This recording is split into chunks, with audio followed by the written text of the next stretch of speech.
नमस्कार. मी भाऊ तोरसेकर. तुम्ही बघत आहात प्रतिपक्ष. मित्रांनो, सध्या देशामध्ये राज्यसभा निवडणुकीचे वेध लागलेले आहेत. राज्यसभेची कधी सार्वत्रिक निवडणूक होत नाही. संसदेचं वरिष्ठ सभागृह त्याच्यामध्ये साधारणतः 250-250च्या आसपास सदस्य असतात. त्यापैकी 12 सदस्यांची राज्यपाल नेमणूक करतात आणि उरलेले सदस्य निवडून येत असतात. पण हे सभागृह कधीही बरखास्त होत नाही. राज्यसभा कधीही बरखास्त होत नाही. लोकसभा मुदत संपली किंवा आणखीन कुठल्याही कारणाने बरखास्त होत असते, पण राज्यसभा बरखास्त होत नाही. राज्यसभेत जितके सदस्य निवडून येतात ते दर 2 वर्षांनी निवृत्त होत जातात आणि त्यांच्या जागी पुढच्या 6 वर्षासाठी नवे सदस्य निवडून येतात. पुढच्या 2 वर्षांनी आणखीन 1/3 सदस्य निवृत्त होतात आणि ते परत त्यांच्या जागी नवे सदस्य हे पुढच्या 6 वर्षासाठी निवडून येतात आणि हे चक्र सततच चालू आहे. त्यामुळे या वर्षी साधारणतः 70 ते 80च्या आसपास एकूण राज्यसभा सदस्य निवृत्त होणार आहे आणि ते निवृत्त झाले की त्यांची जागा भरायची म्हणून या निवडणुका होणार आहेत. आणि आता माझ्या माहितीप्रमाणे सगळ्याच्या सगळ्या 70-75 जागांची निवडणूक आत्ता होणार नाहीये. आत्ता होते ती फक्त वेगवेगळ्या राज्यातल्या 37 राज्यसभेच्या रिक्त जागा भरण्यासाठी होते, ज्यांची मुदत ही येत्या एप्रिल महिन्यामध्ये संपते. 3 किंवा 4 एप्रिल वगैरे अशी काहीतरी मुदत संपते किंवा त्याच्या आसपास प्रत्येकाच्या तारखा थोड्या वेगळ्या असू शकतील. पण या ज्या 37 जागा रिक्त होत आहेत त्यामध्ये 7 जागा या महाराष्ट्रातल्या आहेत. हरियाणा असेल, तेलंगणा असेल किंवा छत्तीसगड मला वाटते आहे, अशा विविध राज्यातल्या मिळून एकूण 37 जागा रिकाम्या होत आहेत.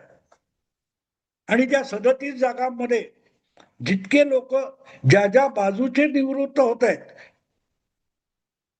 त्यामध्ये फरक असा आहे की भाजपचे जितके निवृत्त होत आहेत त्यापेक्षा 2-4 जागा अधिक भाजपच्या निवडून येतील. आणि दुसरीकडे जेवढे काँग्रेसचे लोक निवृत्त होत आहेत तेवढ्या काँग्रेसच्या जागा परत निवडून येण्याची बिलकुल शक्यता नाहीये. थोडक्यात 2014 साली राज्यसभेमध्ये काँग्रेसचे जितके खासदार होते त्यापेक्षाही कमी सदस्य लोकसभेत होते. लोकसभेची सदस्य संख्या ही राज्यसभेच्या दुप्पट आहे, पण लोकसभेमध्ये काँग्रेस पक्षाचे जितके खासदार होते त्याच्यात जवळजवळ दुप्पट खासदार राज्यसभेत होते. आज परिस्थिती इतकी डबघाईला आली आहे की गेल्या 10 वर्षात प्रत्येक 2 वर्षानंतर झालेल्या निवडणुकांमध्ये काँग्रेसच्या राज्यसभेतल्या सदस्यांची संख्या घटत होते त्याच्या जवळजवळ 1/3 किंवा 1/4 इतकी खाली आलेली आहे. आणि कदाचित यावेळच्या राज्यसभा निवडणुकीमध्ये थोडी जरी गडबड झाली तरीही राज्यसभेमध्ये अधिकृत विरोधी पक्ष म्हणून काँग्रेसला मान्यता गमावण्याची पाळी येईल. तुम्हाला माहिती आहे, महाराष्ट्राच्या विधानसभेत आणि विधान परिषदेमध्ये कुठच्याही पक्षाकडे एकूण सदस्यांच्या 10% आमदार नसल्यामुळे दोन्हीकडे आज विरोधी नेता नाहीये. विधानसभा किंवा विधान परिषद 14 आणि 19 नंतर जी लोकसभा निवडली गेली होती त्या दोनही लोकसभांमध्ये कुठल्याही एका पक्षाकडे 55 खासदार नसल्यामुळे दोन्ही लोकसभांमध्ये विरोधी नेता नव्हता. यावेळेला काँग्रेसचे 99 खासदार झाल्यामुळे काँग्रेसला विरोधी नेतेपद मिळालेलं आहे, अधिकृतरित्या विरोधी पक्ष म्हणून मान्यता मिळालेली आहे. पण या सगळ्या कालखंडामध्ये 2014, 2019 आणि 2024 या लोकसभा निवडणुका झाल्यानंतर सुद्धा राज्यसभेतलं विरोधी नेतेपद हे काँग्रेसकडे हमखास राहिलेलं आहे. कारण राज्यसभेच्या एकूण सदस्यांपैकी 10% जागी काँग्रेसचे उमेदवार काँग्रेसचे खासदार होते. आता खरगे जे राज्यसभेतले काँग्रेसचे नेते आणि सभागृहातील विरोधी नेते आहेत, त्यांच्या खात्यावर 27 खासदार आहेत आणि त्या 27 खासदारांपैकी जी संख्या परत रद्द होणार आहे किंवा ज्यांची मुदत संपली आणि निवडून येणार, या संख्येमध्ये अवघी 3 जागांची घट झाली. म्हणजे ती संख्या 25च्या खाली आणि 24च्या अलीकडे आली. तर काँग्रेसला राज्यसभेतलं विरोधी नेतेपद गमवावं लागेल. हे मी मुद्दाम तुम्हाला समजावून सांगतोय. पण असो, हा विषय वेगळा आहे. या 37 जागा रिकाम्या होत आहेत आणि त्यासाठी निवडणूक होणार आहे. त्यापैकी 7 जागा महाराष्ट्रात आहे. 2022 आणि 2024 अशा मागल्या 2 आणि 4 वर्षापूर्वी महाराष्ट्रात ज्या राज्यसभा निवडणुका झाल्या त्यामध्ये मला वाटतं 6 राज्यसभा जागांसाठी निवडणूक झाली होती. कारण 6 सदस्य निवृत्त झाले होते. या वेळेला एक सदस्य संख्या जास्त आहे. कारण महाराष्ट्राच्या वाट्याला राज्यसभेतील जो महाराष्ट्राचा कोटा आहे तो मला वाटतं 22 वगैरे काहीतरी आहे. आणि 22 असल्यामुळे 22 नाही 18-19 आहे. त्यामुळे 6 आणि 7 अशी ती संख्या विभागलेली आहे.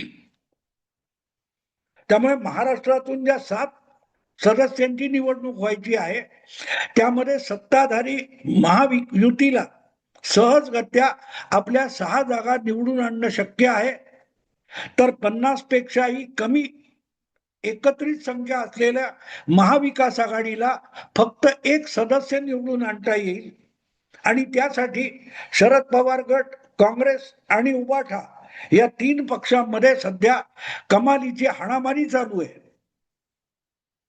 या क्षणी 2 उमेदवार फिक्स झालेले आहेत आणि ते महायुतीचे आहेत, महाविकास आघाडीचे नाहीत. एक म्हणजे अजितदादा यांचे सुपुत्र पार्थ पवार यांना राज्यसभेवर पाठवायचा निर्णय अजितदादा गटाच्या राष्ट्रवादी पक्षाने घेतलेला आहे. त्याच्यावर पक्षाच्या बैठकीमध्ये शिक्कामोर्तब करण्यात आलं आणि त्याची अधिकृत घोषणा सुद्धा करण्यात आलेली. दुसरीकडे अजूनही एकनाथ शिंदे यांच्या अधिकृत शिवसेनेचा राज्यसभेचा एक उमेदवार नक्की निवडून येईल त्यासाठीचा उमेदवार ठरलेला नाही. आणि भाजपचे साधारणतः 3.5 हक्काचे आहेत आणि त्यामुळे त्यांचे 4 निवडून येतील ही अपेक्षा आहे. पण 4 उमेदवार भाजपने अजूनही घोषित केलेले नसले तरी 4 पैकी एक उमेदवार भाजपच्या नावावर आधीपासून चर्चा होत असताना सुद्धा निश्चित मानला जातोय. त्याचं नाव आहे रिपब्लिकन पार्टी ऑफ इंडिया या पक्षाचे नेते आणि केंद्रीय मंत्री रामदास आठवले. हा महाराष्ट्राच्या राजकारणातला गेल्या 12 वर्षातला एक अजुबा आहे. अजुबा एवढ्यासाठी, आश्चर्य एवढ्यासाठी की रामदास आठवले यांच्या पक्षाचा एकही आमदार महाराष्ट्राच्या विधानसभेत नाही आणि विधानसभेच्या आमदारांनी दिलेल्या मतावर राज्यसभेचा सदस्य निवडला जात असतो. आणि म्हणूनच निवडून येणाऱ्या उमेदवाराच्या पक्षाचे 35, 36, 40 काहीतरी आमदार विधानसभेत असले पाहिजेत. पण रामदास आठवले यांच्या पक्षाचा एकही आमदार विधानसभेत नाहीये. पण भाजप त्यांना सातत्याने आपल्या आमदारांची मतं देऊन राज्यसभेवर निवडून आणतो आणि ते निवडून आले की केंद्रामध्ये नरेंद्र मोदी त्यांना मंत्री करत असतात. आता भाजप अजून आपले उमेदवार ठरवू शकलेला नाही. पण रामदास आठवले छाती ठोकपणे भाजपच्या कोट्यातून आपण राज्यसभेत जाणार हे सांगत असतात आणि सगळ्या चर्चांमध्ये सुद्धा रामदास आठवले भाजपच्या कोट्यामध्ये नक्की असणार हे सांगत असतात. तर हे काय चमत्कार आहे, काय चमत्कार आहे. तर त्या चमत्कारामध्ये भारतीय जनता पक्षाचं दूरगामी राजकारण करण्याचं जे तत्व आहे ते आपल्याला लक्षात घ्यावं लागतं. रामदास आठवले यांना अगदी महाराष्ट्राच्या विधानसभेत किंवा मुंबई महापालिकेसारख्या महापालिकाच्या निवडणुकांमध्ये भाजप फारशा जागा देतो असं नाही, का दुसरी जागा देत असेल. आमदारकीच्या खऱ्या निवडणुकीमध्ये ज्या रामदास आठवलेंच्या पक्षाच्या तोंडाला भाजप पानं पुसतो, तो राज्यसभेची सुरक्षित जागा मात्र रामदास आठवलेंना अलगद बहाल करतो. आणि एकदा दोनदा नाही, दोनदा झाले, ही तिसरी वेळ आहे. तर असं काय जे औदार्य रामदास आठवलेंना काँग्रेस पक्षाने दाखवलं नव्हतं? 1998 मध्ये मला वाटतं 1998 मध्ये रामदास आठवले हे दादर मधून निवडून आले, मध्य मुंबईतून लोकसभेवर पवारांच्या कृपेने. मग मला वाटतं 2004 मध्ये पंढरपूर या राखीव मतदारसंघातून रामदास आठवले काँग्रेसच्या कोट्यातून किंवा काँग्रेस राष्ट्रवादीच्या कोट्यातून लोकसभेवर निवडून गेले होते. पण 2009 मध्ये राज्यातला राखीव मतदारसंघ पंढरपूरच्या जागी शिर्डी करण्यात आला, काहीतरी असा काहीतरी झालं, मला आता नेमकं आठवत नाही. पण तो शिर्डीचा झाला आणि शिर्डीला रामदास आठवले काँग्रेस सपोर्टेड होते, पण त्यांचा पराभव झाला. पण तरीही आपल्याला जे सरकारकडून मिळालेलं निवासस्थान होतं ते रामदास आठवले सोडायला तयार नव्हते. आणि त्यामुळे काँग्रेस त्यांना राज्यसभा किंवा उत्तर कुठलीही सोय संसदेत येण्यासाठी करत नव्हती. तरी हटून रामदास आठवले दिल्लीत ठाण मांडून बसले होते. शेवटी त्यांना नोटीस काढून सरकारी निवासस्थान सोडण्याची सक्ती करण्यात आली. पण रामदास आठवले टोलवाटोलवी करत राहिले. जसे अलीकडल्या काळात तुम्हाला आठवत असेल, उदित राज नावाचे दलित नेते जे 2014 ते 2019 भाजपचे खासदार होते दिल्लीतले, पण परत तिकीट दिलं नाही तर ते काँग्रेसमध्ये गेले आणि 2019 आणि 2014 लागोपाठ दोनदा पराभूत झाले. पण गेली 7 वर्ष सरकारी निवासस्थान मिळालं ते उदित राज यांनी सोडलं नव्हतं. अखेरीस त्यांचं सामान उचलून रस्त्यावर आणून फेकून देण्यात आलं.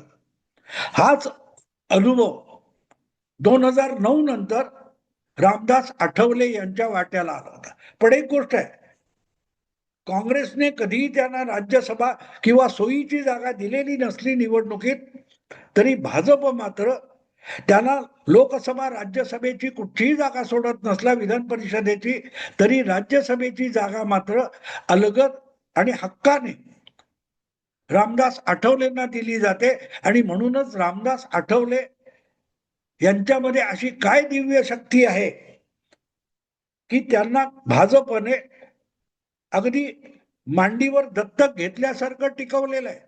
तर त्याचं कारण लक्षात घ्या मित्र. रामदास आठवले यांच्याकडे पक्षाची मजबूत संघटना नाही. त्यांना समजा मुंबईच्या 10-12 महापालिकेच्या जागा सोडल्या तरी त्यापैकी 2-3 जागा निवडून आणणं देखील रामदास आठवलेंना अवघड आहे. पण तरी मुंबईच्या 227 महापालिका वॉर्डामध्ये साधारण 500,000 पासून 3-4 हजार पर्यंतची मतं वेगवेगळ्या वॉर्डामध्ये रामदास आठवले यांच्यामुळे मिळू शकतात. आणि तीच रामदास आठवले यांच्याकडे असलेली गुरुकिल्ली आहे. रामदास आठवले सोबत आहेत, रामदास आठवले महायुतीत आहेत आणि रामदास आठवलेंचा भाजपच्या किंवा महायुतीच्या उमेदवाराला पाठिंबा आहे. म्हणून छोट्या छोट्या वॉर्ड पासून विधानसभा आणि लोकसभेपर्यंत काही हजार मतांची बेगमी होत असते. अनेकदा जिथे अटीतटीची लढाई असते 48% आणि 52% असा फरक असतो, इथे ही रामदास आठवलेंच्या नावावर पडू शकणारी वॉर्डामध्ये 500-700 मतं किंवा विधानसभेला 5-6 हजार मतं ही पारडं खाली घालवायला उपयुक्त ठरत असतात. म्हणून एकही जागा वाट्याला दिली तर निवडून आणण्याची क्षमता नसलेले रामदास आठवले हे सार्वत्रिक निवडणुकीमध्ये भाजपचं पारडं अनेक मतदारसंघामध्ये खाली जाण्यासाठी आवश्यक असलेलं वजन बाळगतात. हा एक भाग झाला. पण रामदास आठवले यांचा उपयोग भारतीय जनता पक्षाला फक्त मुंबई आणि महाराष्ट्रापुरता नाहीये.